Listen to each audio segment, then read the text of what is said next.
Testemunhos para a Igreja, volume 4, capítulo 30.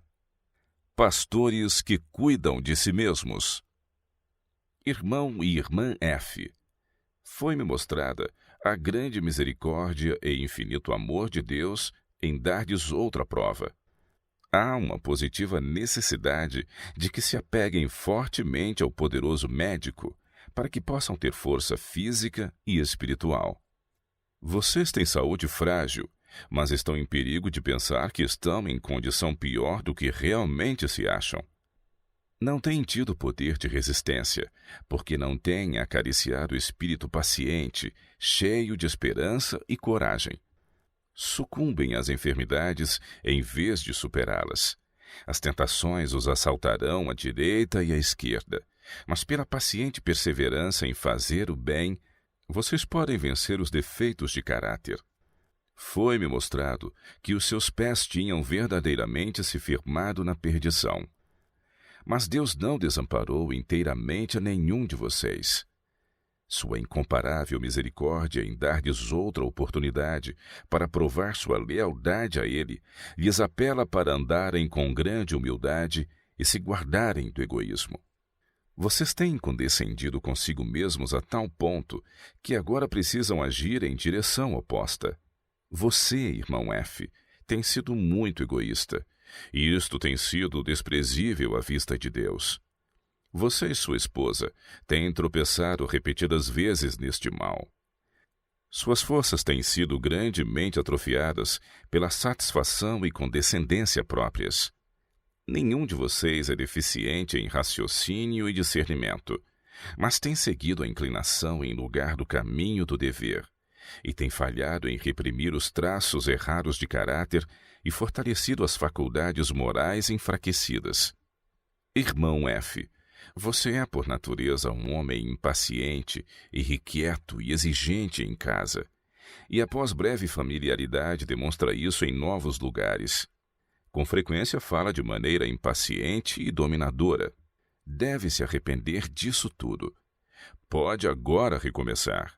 Deus, em sua ilimitada misericórdia, tem lhe dado outra oportunidade. Sua esposa tem muito em si mesma contra que lutar, e você deve estar alerta para não lançá-la no terreno de Satanás. O queixar-se, criticar e fazer afirmações enérgicas devem ser renunciados. Quanto tempo você tem dedicado para obter vitória sobre sua vontade perversa e seus defeitos de caráter? Com o progresso que agora faz, seu tempo de graça pode se fechar antes de realizar determinados esforços essenciais para lhe dar a vitória sobre o eu. Na providência de Deus, você será colocado em posições onde as suas peculiaridades, se existirem, serão provadas e reveladas. Você não vê nem reconhece o efeito de suas palavras impensadas, impacientes, queixosas, lamuriosas. Você e sua esposa têm outra áurea oportunidade para sofrerem pela causa de Cristo. Se fizerem isso lamentosamente, não terão recompensa. Se voluntária e alegremente, tendo o mesmo espírito que Pedro possuía após a sua apostasia, vocês serão vitoriosos. Pedro sentiu profundamente a sua covarde negação de Cristo durante a vida inteira. E quando chamado a sofrer o martírio por sua fé, este fato humilhante sempre esteve diante dele, e pediu para não ser crucificado do modo exato em que seu Senhor sofreu, temendo que isso seria uma honra muito elevada após a sua apostasia. Seu pedido foi que o crucificassem de cabeça para baixo. Que compreensão Pedro teve de seu pecado em negar a seu Senhor! Que conversão experimentou! Sua vida após isso foi uma existência de arrependimento e humilhação. Você pode ter razão para tremer quando vê a Deus através de sua lei. Quando Moisés viu a majestade de Deus, exclamou: "Sinto-me aterrado e trêmulo." Hebreus capítulo 12, verso 21. A lei pronunciava morte sobre o transgressor. Então o sacrifício expiatório foi apresentado perante Moisés. O sangue purificador de Cristo foi revelado para purificar o pecador. e seus temores foram eliminados, assim como o orvalho da manhã desaparece diante dos raios do sol nascente. Desse modo ele viu que isso aconteceria com o pecador. Através do arrependimento para com Deus e fé em nosso Senhor Jesus Cristo, perdão é comunicado e o sol da justiça espalha seus raios brilhantes e curativos sobre ele, desfazendo a dúvida e o temor que obscureciam a alma. Moisés desceu do monte onde havia estado conversando com Deus. Seu rosto resplandecia com um brilho celestial que se refletiu sobre o povo. Ele lhes pareceu um anjo vindo direto da glória. Aquele divino esplendor era penoso aos pecadores.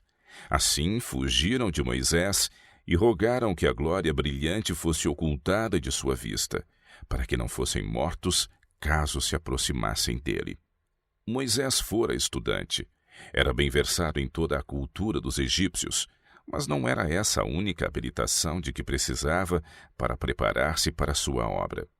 Devia ele, na providência de Deus, aprender a ser paciente, a refrear suas paixões. Numa escola de renúncia e obstáculos, devia obter uma educação que lhe seria de suma importância. Essas provas o preparariam para exercer um paternal cuidado sobre todos os que careciam de seu auxílio.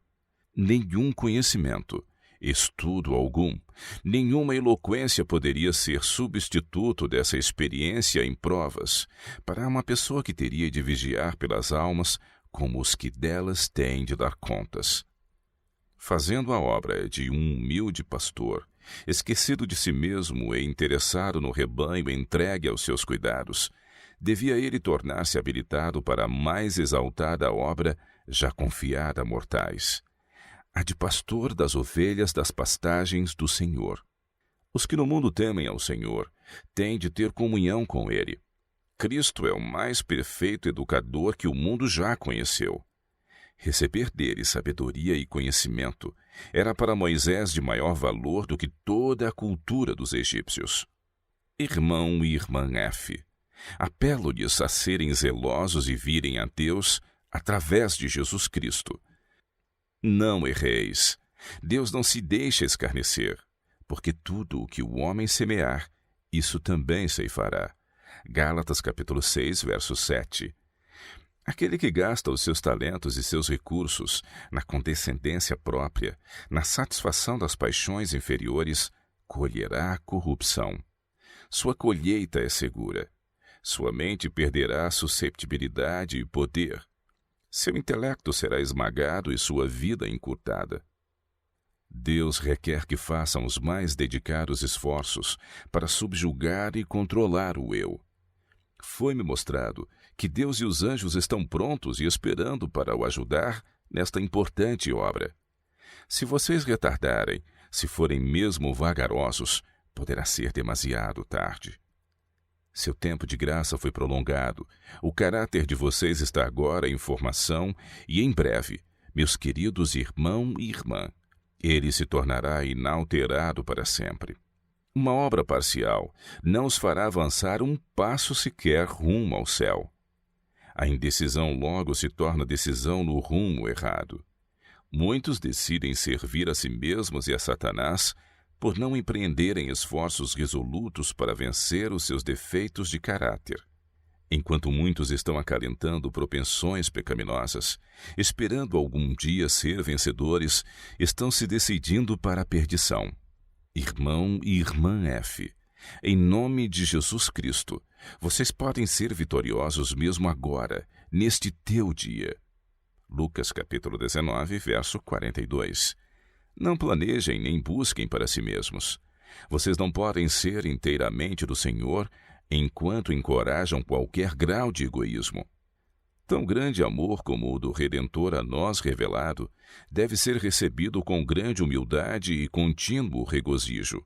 A fim de serem felizes, vocês devem controlar os pensamentos e palavras. Grandioso esforço de sua parte será requerido, mas isso deve ser feito se quiserem ser reconhecidos como filhos de Deus. Não se cansem em seus esforços. Satanás está batalhando pela alma de vocês e ele precisa ser desapontado. Quando você, irmão F, inicia o trabalho em um lugar, geralmente tem a confiança do povo. Mas após maior familiarização, os seus defeitos de caráter se tornam tão evidentes que muitos perdem a confiança em sua religiosidade. Isso repercute sobre todos os pastores da denominação. Uma breve permanência em um lugar não prejudicaria sua reputação. Enquanto empenhado em zeloso esforço, pressionado por influências opositoras, sua mente é absorvida no trabalho em que está empenhado e não tem tempo nem oportunidade de pensar e refletir sobre si mesmo.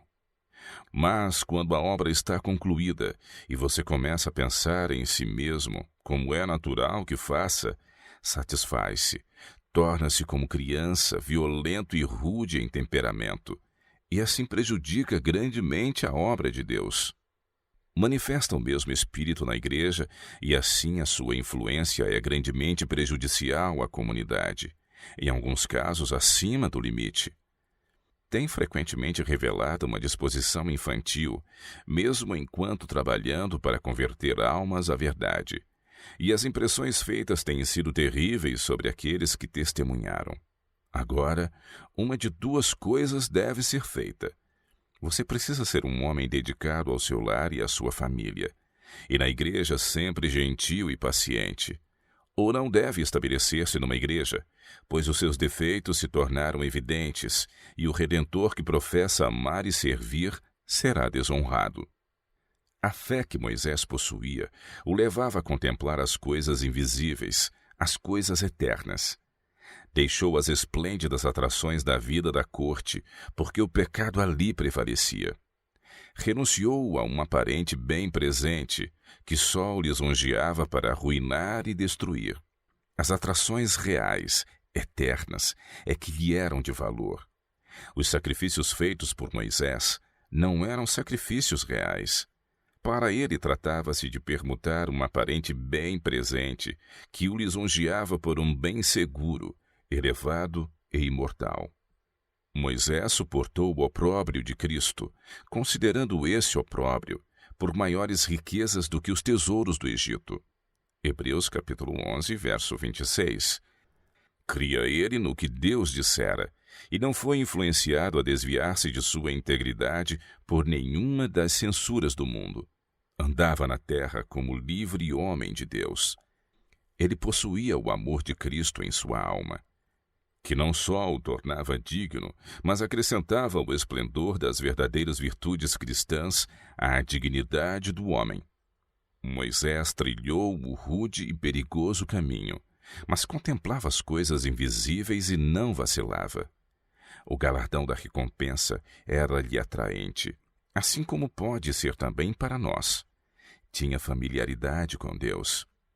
Achava-se diante de vocês a obra de aproveitar o restante de sua vida para reformar e elevar o caráter.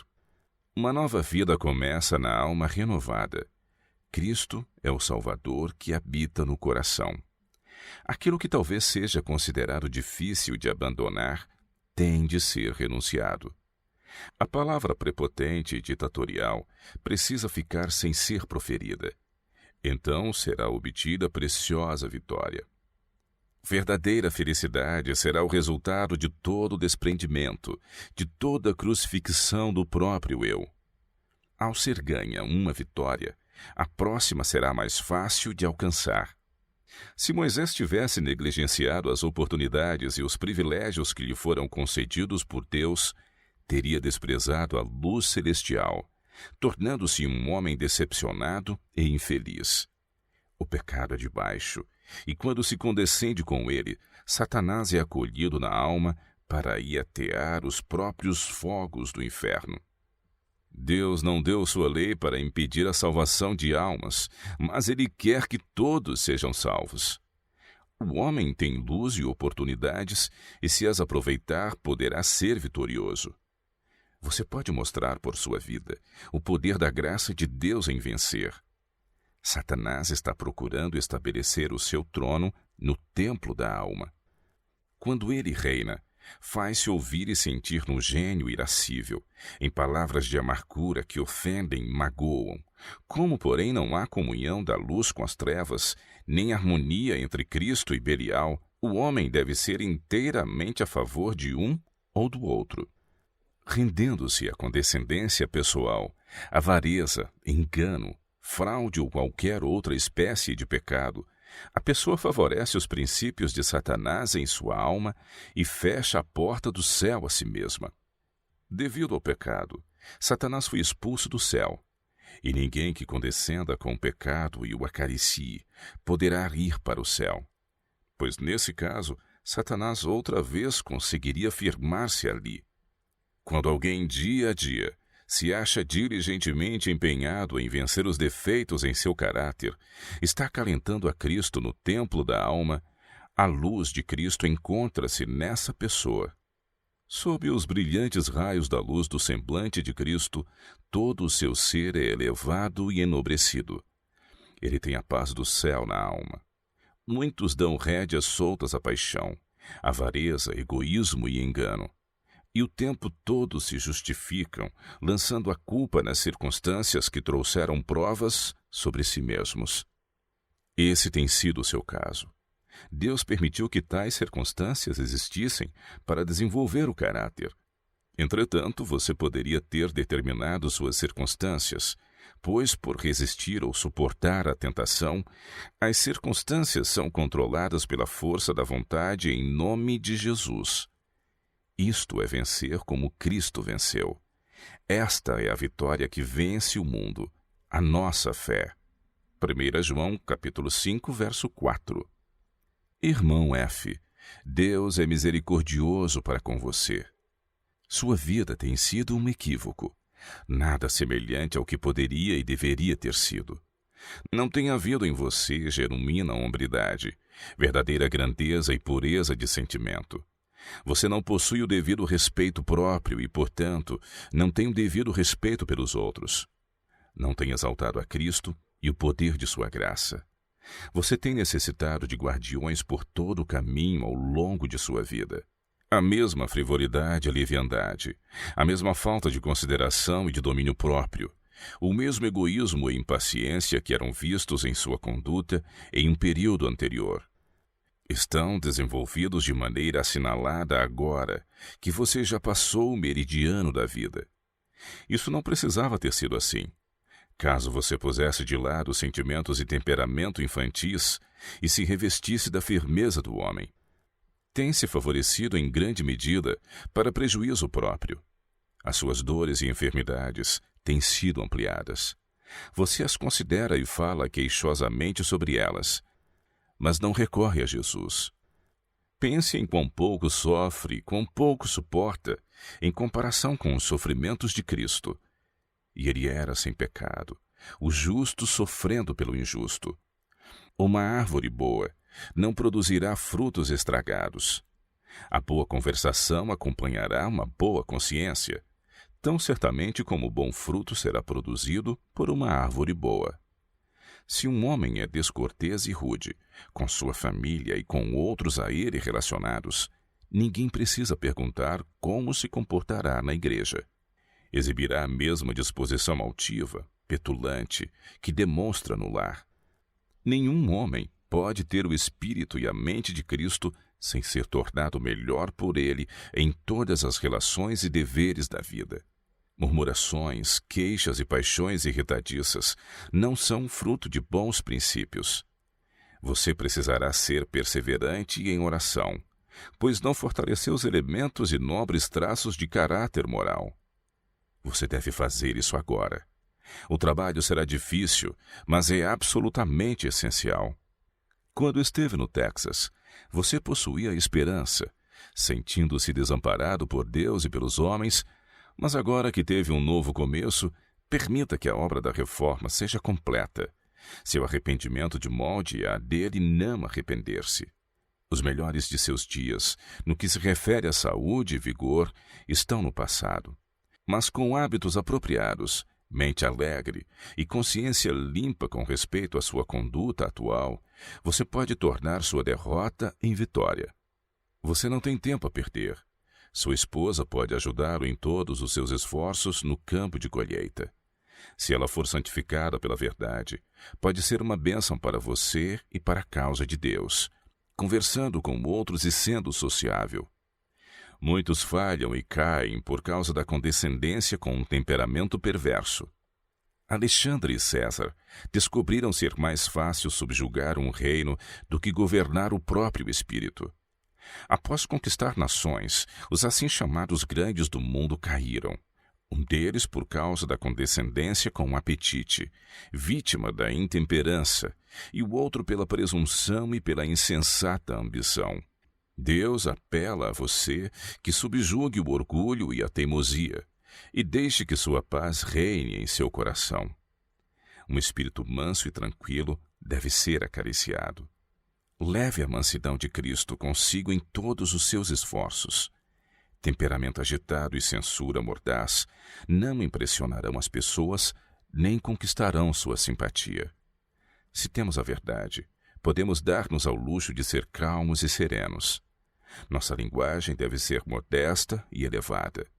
O espírito que você acaricia interiormente tem deixado sua impressão sobre o semblante. Cristo, entronizado no templo da alma, apagará essa aparência infeliz, queixosa e impertinente. E na medida em que uma nuvem de testemunhas veja um homem refletindo a imagem de Cristo, perceberá que ele está circundado por uma atmosfera agradável. O mundo verá que, em meio às tempestades de maus tratos, ele permanece inamovível, como o altaneiro cedro. Tal homem é um dos heróis de Deus. Venceu a si mesmo. A maior parte dos problemas da vida, com seus desgastantes cuidados diários, dores de cabeça e irritação, é resultado de um temperamento descontrolado. A harmonia no círculo doméstico é muitas vezes quebrada em virtude de palavras precipitadas ou linguagem abusiva. Quão melhor seria não tivessem sido ditas. Um sorriso de satisfação e uma palavra apaziguadora de aprovação, dita no espírito de mansidão, seriam um poder para suavizar, confortar e abençoar. O governo do eu é o melhor governo do mundo. Ao demonstrar o ornamento de um espírito manso e quieto, 99% dos problemas que tão terrivelmente amargam a vida seriam evitados. Muitos desculpam suas palavras precipitadas e temperamento impetuoso, dizendo: sou muito sensível, tenho temperamento impetuoso. Isso não cura nunca feridas feitas por palavras ásperas e impetuosas. Alguns, na verdade, são naturalmente mais impetuosos do que outros, mas esse espírito jamais pode se harmonizar com o Espírito de Deus. O homem natural precisa morrer, e o novo homem, Jesus Cristo, tomar posse da alma, de modo que o seguidor de Jesus possa dizer em verdade: vivo não mais eu, mas Cristo vive em mim. Gálatas capítulo 2, verso 20. O eu é difícil de ser dominado. A depravação humana em diferentes formas não é facilmente levada em sujeição ao Espírito de Cristo. Mas todos devem ser impressionados com o fato de que, a menos que esta vitória seja ganha por meio de Cristo, não há esperança para eles. A vitória pode ser alcançada, pois com Deus nada é impossível. Pela sua graça ajudadora, todo o temperamento mau e toda a depravação humana podem ser vencidos. Todo cristão deve aprender de Cristo, o qual, quando o injuriavam, não injuriava. 1 Pedro capítulo 2, verso 23. O trabalho que está diante de vocês não é fácil, não é brincadeira de criança. Vocês falharam em prosseguir rumo à perfeição, mas agora podem recomeçar. Precisam mostrar por sua vida o que o poder e a graça de Deus são capazes de fazer ao transformar o homem natural num homem espiritual em Jesus Cristo. Vocês podem ser vencedores se desejarem assumir decididamente a tarefa em nome de Cristo. Há uma solene declaração que desejo que escrevam no coração. Quando as pessoas se submeteram aos ardis de Satanás e assim se colocaram no terreno dele, Se desejarem recuperar-se de seus ardis através da misericórdia de Deus, precisam manter mais íntima comunhão com Ele, crucificar diariamente o eu e serem inteiramente transformadas, a fim de obter a vitória e ganhar a vida eterna. Ambos se desviaram muito de Deus. Trouxeram grande vergonha à sua causa. Agora devem, com máximo zelo e dedicação, vencer cada defeito de caráter e levar uma vida de humilhação e de oração confiante e perseverante. Em fé, peçam a Deus por amor de Cristo para cancelar o passado, de modo que as sementes do mal que vocês semearam não se multipliquem e sejam entesouradas para o dia da ira. Agora, se prosseguirem no mesmo caminho, rebeldes em espírito, agradando a si mesmos, falando infantilmente de suas enfermidades, demorando-se sobre seus sentimentos e detendo-se sobre o lado escuro, isso os tornará fracos e desanimados. Foram essas coisas que os tornaram fáceis súditos dos enganos de Satanás. Se adotarem a mesma conduta que estavam seguindo quando seus pés começaram a escorregar, o caso de vocês será sem esperança. Se romperem com seus pecados pelo arrependimento, evitarem as consequências temíveis ao obter refúgio na intercessão de um Salvador, pleiteando com Deus zelosamente por seu Espírito, para que possam ser conduzidos, ensinados e despertados, vocês podem obter vida eterna. Não deixem de lançar em fé, de modo harmonioso e humilde, a alma indefesa sobre os méritos de Cristo.